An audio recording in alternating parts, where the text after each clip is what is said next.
ایک اور واقعہ، ہمارے دوست تھے، ان کی کہیں شادی ہوئی، طلاق ہو گئی نا، دیندار تھے وہ، نہیں بنی، دوبارہ وہ کر نہیں رہے تھے کہ اتنا، انہوں نے کہا میں اتنا بدنام ہو گیا ہوں، کیونکہ وہ جو آدمی دیندار ہوتا ہے نا، نمازی پرہیزگار، اس پہ انگلیاں زیادہ اٹھتی ہیں کہ ایک بیوی کو تو پال نہیں سکا اور نصیحتیں کرتا پھرتا ہے لوگوں کو. اب لوگوں کو کیا پتہ غلطی کس کی تھی، اس کی تھی یا ان کی تھی. یہ چیزیں سمجھانا لوگوں کو بڑا مشکل ہوتا ہے.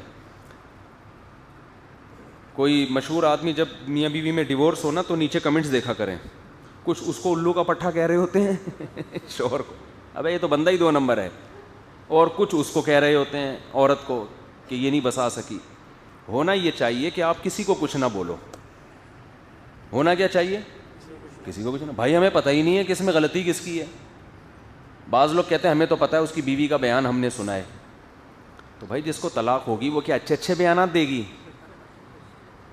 وہ تو الٹی ہی باتیں کرے گی. اور مرد، بعض کہتے ہیں مرد کی سائڈ لے رہے ہوتے ہیں کہ ہم نے شوہر کا بیان سنا ہے، بھائی یہ عورت صحیح نہیں تھی. بھائی اس نے تو ڈیورس دی ہے، وہ یہ تھوڑی کہے گا اتنی پیاری، اتنی اچھی، اتنی خدمت گزار اگر تھی تو پھر چھوڑا کیوں تو نے اس کو بھائی. تو اس لیے کمنٹس بہتر کیا ہے، بہتر کیا واجب ہے، کرو ہی نہیں. بولو بھائی ان کا آپس کا ذاتی معاملہ، ہمیں نہیں پتہ کون غلط کون صحیح، اور نہ اس بارے میں ہم سے قیامت کے دن سوال ہوگا. لیکن بڑا مسئلہ یہ کہ چپ رہنا ہم نے بچپن سے سیکھا ہی نہیں ہوتا. بہت سے مسائل چپ رہنے سے حل ہو جاتے ہیں، لیکن چپ رہنے پر ایسا لگتا ہے کہ گورنمنٹ کی طرف سے پابندی ہے، حالات سے ایسا لگتا ہے. ہم جب مدرسے میں گئے نا، میں بھی وہ اس طرف آ رہا ہوں، بات سے بات نکلتی ہے. یہ جو مجلس ہوتی ہے نا ہماری، واضح و نصیحت کی ہوتی ہے. اس میں یہ نہ ذہن میں رکھا کریں کہ جی ایک ہی topic A to Z topic, اور نالج کے لیے آپ نے اگر بیان سننا ہے نا تو میرے تفسیر کے لیکچر ہوتے ہیں. یہ کیا ہے بھائی؟ بیان کے بعد کھانے کا اہتمام کیا گیا ہے، تمام لوگ کھانا کھا کے جائیں گے، زندہ باد ہو گیا. آپ ہی میں سے کوئی صاحب ہیں وہ اصرار کر رہے تھے کہ مفتی صاحب جتنے لوگ، وہ بھی آتے ہیں پابندی سے بیان سننے، انہوں نے کہا بھائی یہ آج میری طرف سے ان سب کی دعوت ہوگی. تو میں نے کہا ٹھیک ہے بھائی، تو وہ انہی کی طرف سے انتظام ہے تو کھلا لو بھائی، کسی کے منہ سے ہم تو نوالا چھین نہیں سکتے. تو کھاپا ہے کھاپا کھانے کو کھاپا کہنے میں جو مزہ ہے وہ کھانا کہنے میں نہیں ہے. کھاپے کا اپنا مزہ ہوتا ہے. کھانا تو ہم گھر میں کھاتے ہیں، اس پہ آپ کا خرچہ بھی ہوتا ہے راشن کا بل بھی بنتا ہے، وہ ٹوٹلی آپ کی جیب سے. جب یہ ہوتا ہے نا یہ والا، اس کو کیا کہتے ہیں؟ کھاپا. یہ فری پھوکٹ کا ہوتا ہے. اور مسجد میں کھاپا کا اپنا ہی مزہ ہے. میں نے دیکھا جس کھانے میں بھی تھوڑا مذہب کا عنصر آ جائے نا اس کا ٹیسٹ ہی چینج ہو جاتا ہے یار.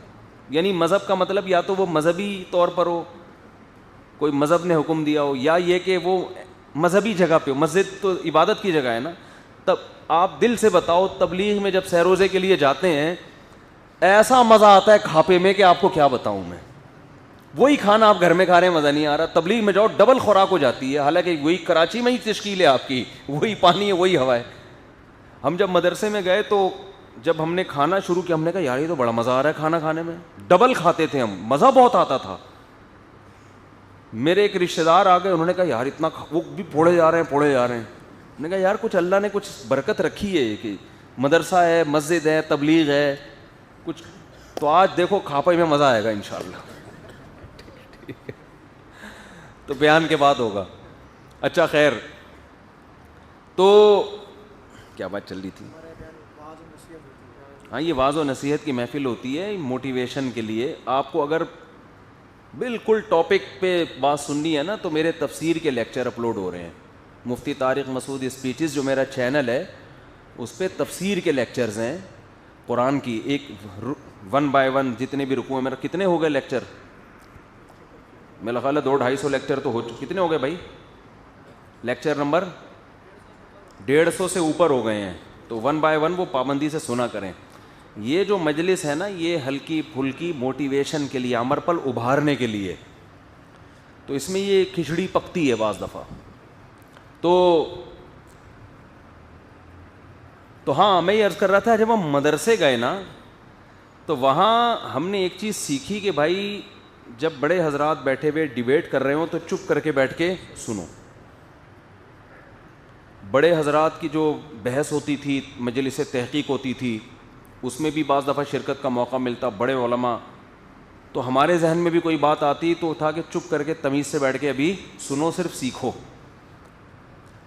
بہت زیادہ کسی بات پر کوئی اہم بات ہے تو پرچی لکھ کے دے دو، تو ہم پرچی لکھ کے دے دیتے تھے، وہ بڑے حضرات دیکھ لیتے، بھیا اچھا ایسا ہے. تو چپ رہنا سیکھا ہی نہیں ہے ہم نے.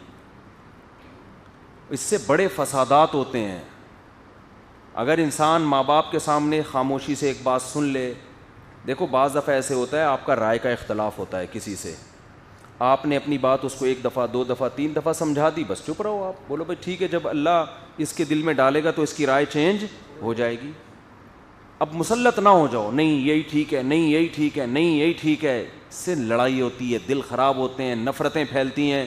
رائے 1 دفعہ 2 دفعہ 3 دفعہ دے دی، بس چپ کر کے بیٹھ جاؤ. اور بدگمان بھی نہ ہو کہ سامنے والا میری بات کیوں نہیں مان رہا. چھوڑو یار، اس کو اپنے حال پہ چھوڑ دو. عین ممکن ہے آپ غلط ہو، کل آپ کو اپنا غلط ہونا آپ کے سامنے ثابت ہو جائے، اور یہ بھی ممکن ہے اس کے سامنے ثابت ہو جائے کہ میں غلط تھا. لیکن اگر آپ نے اس غلط کو صحیح کرنے کے اصرار شروع کر دیا نا، پیچھے ہی پڑ گئے، اب لازمی جو نتیجہ نکلے گا وہ غلط ہی ہوگا. اب جو نتیجہ نکلے گا وہ کیا ہوگا؟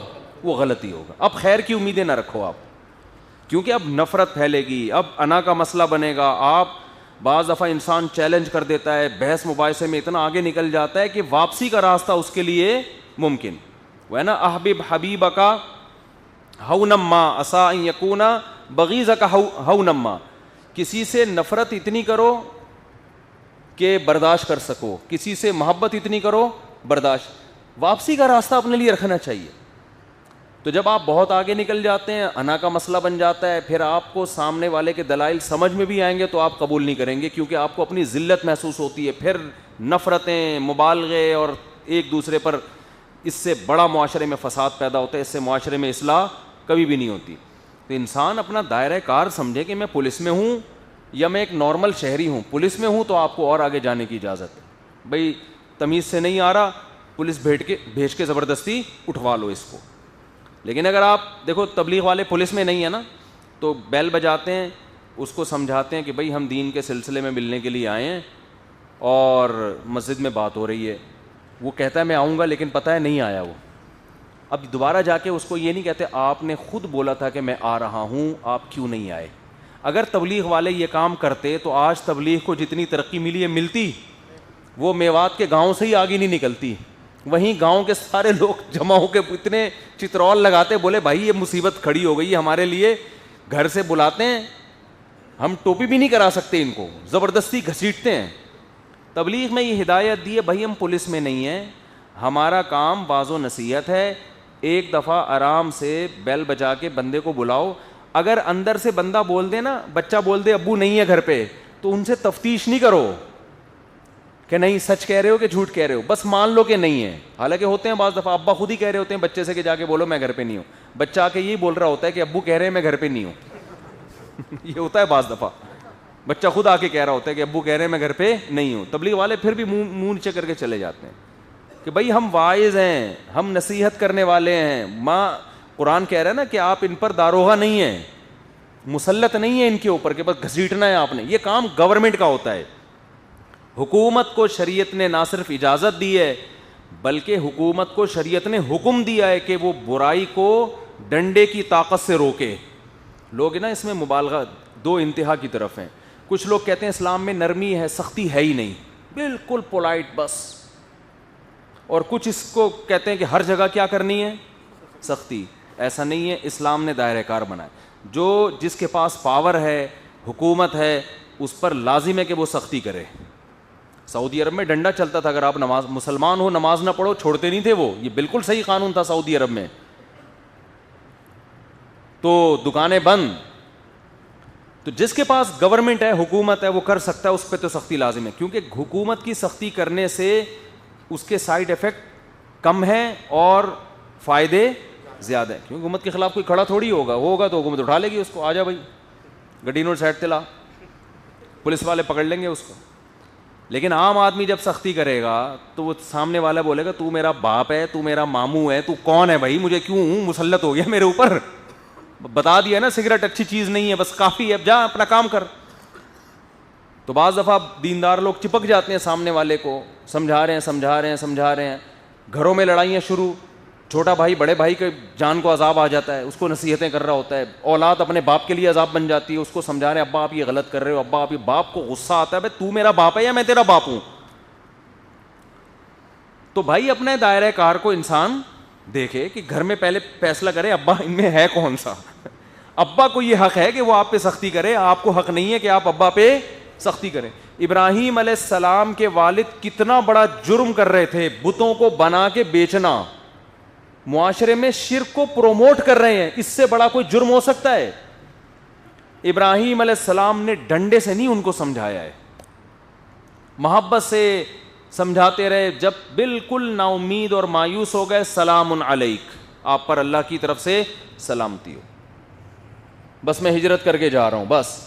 تو اللہ نے بتا دیا بھائی، کیونکہ جب آپ اپنے سے بڑے پر سختی کرنا شروع کرو گے تو نتائج اس کے منفی نکلیں گے، فائدہ اس سے نہیں ہوگا.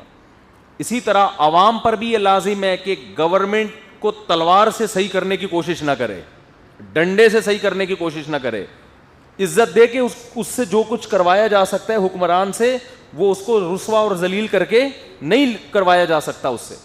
تو خیر موضوع پھر ادھر ادھر نہ ہو جائے. تو یہاں بات آئی تھی نا کہ جب ڈیورس ہو جاتی ہے تو جان کو عذاب بن جاتے ہیں. چھوڑ دو نا بھائی، آپ بولو ہمیں نہیں پتا ان میں کون غلط تھا، ہمیں نہیں پتا کون غلط تھا ان میں. ہاں جب جیسے کسی آدمی نے بیوی کو طلاق دے دی، اب بولو بھائی ان کا ذاتی معاملہ ہے. عورت چاہے رو رہی ہے، ہائے ہوئے ہے کر رہی ہے، بعض دفعہ عورتیں اتنا روتی ہیں آدمی کو ترس آتا ہے اس کے میاں نے غلط کیا، بھائی ہو سکتا ہے ڈرامہ کر رہی ہو یار. اور بعض دفعہ مرد اتنا زیادہ وہ عورت کی مظالم بیان کر رہا ہوتا ہے کہ آدمی کو لگتا ہے کہ اس کی بیوی 2 نمبر ہے، تو بھائی ہو سکتا ہے یہ جھوٹ بول رہا ہو. اب صحیح کیا ہے؟ بولو ہمیں نہیں پتا صحیح کیا ہے. تو بھائی تمہیں کیوں نہیں پتا؟ تم محلے میں رہتے ہو. بھائی ہمیں اور بہت ساری باتیں نہیں پتہ ہیں، تو یہ والی بھی ہمیں نہیں پتہ ہے. سمجھ رہے ہو؟ بہت ساری باتیں ہمیں نہیں پتہ. تو آپ بولو مجھے تمہارے ابو کا نام نہیں پتا جس طرح کی باتیں کر رہے ہیں نا، بولے ہمیں نہیں پتا بھائی. اور اگر کوئی بتا رہا ہو ان میں کون صحیح کون غلط تو سنو بھی نہیں، کیونکہ غیبت جیسے کرنا جائز نہیں ہے، سننا بھی جائز